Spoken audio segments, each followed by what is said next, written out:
Audio Jungle.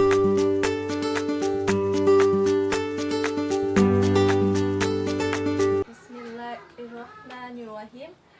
Assalamualaikum warahmatullahi wabarakatuh. Puji syukur kita panjatkan kehadirat Allah Subhanahu wa Ta'ala yang telah melimpahkan kita rahmat dan hidayahnya lah sehingga kita bisa melaksanakan pembelajaran pada hari ini. Langsung saja, sebelum kita memulai pembelajaran, sebaiknya kita berdoa dulu. Doa dimulai.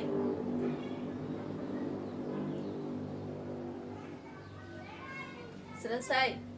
Pada pagi ini, kita akan melanjutkan pembelajaran toleransi beragama merujuk pada surah Al-Kafirun ayat 1-6.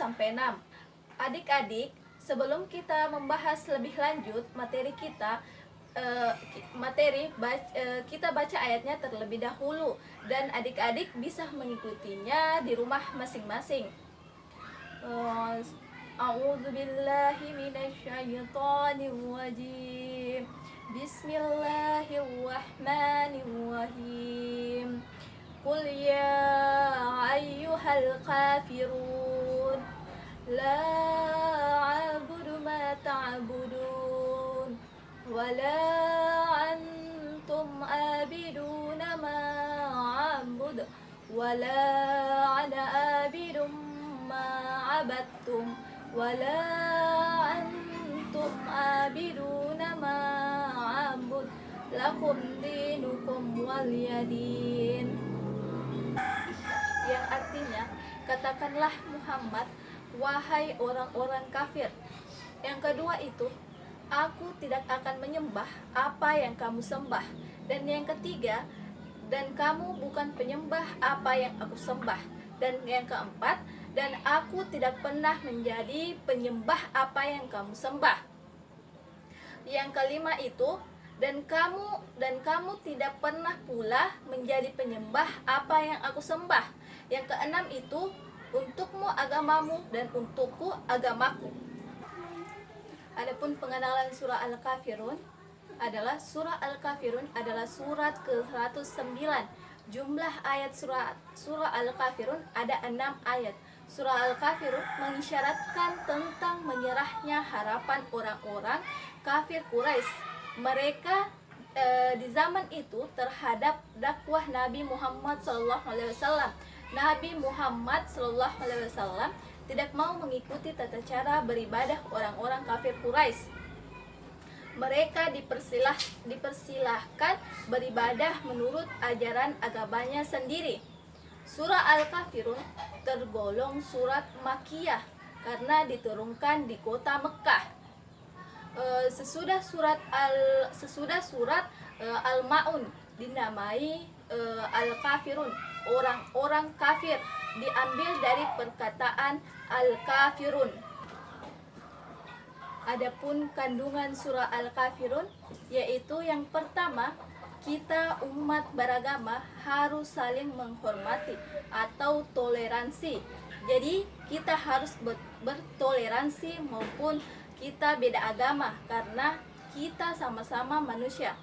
Kita saling membutuhkan bantuan, saling membutuhkan teman, jadi kita harus saling menghormati. Yang kedua, itu bebas beribadah sesuai keyakinannya masing-masing. Apalagi di Indonesia ini banyak sekali yang beda agama. Jadi kita bebas memilih agama yang mana kami yakini, agama yang benar. Yang penting jangan saling mengganggu karena Islam tidak mengajarkan kita untuk berdakwah yang Islam mengajarkan kita berdakwah yang santun. Yang ketiga itu toleransi hanya dalam bidang sosial kemasyarakatan. Maksudnya kita boleh saling menghargai, saling toleransi itu hanya masalah sosial. Sosial itu maksudnya urusan pertemanan, sekolah, belajar, dan yang keempat itu batas-batas toleransi, bukan dalam hal akidah dan ibadah. Jadi dalam hal ibadah, dalam hal keimanan kita tidak boleh toleransi.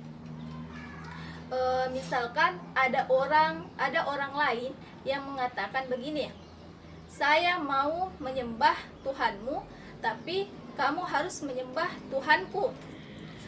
Perbuatan ini tidaklah boleh dilakukan dalam hal ibadah dan akidah. Itu tidak boleh. Toleransi. Tapi kalau masalah sosial, pertemanan, masalah perdagangan, itu boleh-boleh saja. Jadi adik-adik, dulu ketika Nabi Muhammad SAW itu mendakwakan agama di Mekah, banyak sekali menyembah berhala-berhala. Keyakinan Rasulullah mengajak umat Islam, mengajak umat Mekah untuk menyembah. Dan orang-orang kafir, mereka itu seperti menawarkan kepada Nabi Muhammad SAW, hai Muhammad, aku mau menyembah Tuhanmu, tapi kamu harus menyembah Tuhanku dulu. Nanti aku akan menyembah Tuhanmu. Jadi dia mau harus gantian. Dan Nabi Muhammad SAW diberikan wahyu oleh Allah Subhanahu Wa Taala yang terdapat di dalam surah Al-Kafirun. Itulah pembelajaran pada hari ini. Kurang lebihnya mohon dimaafkan.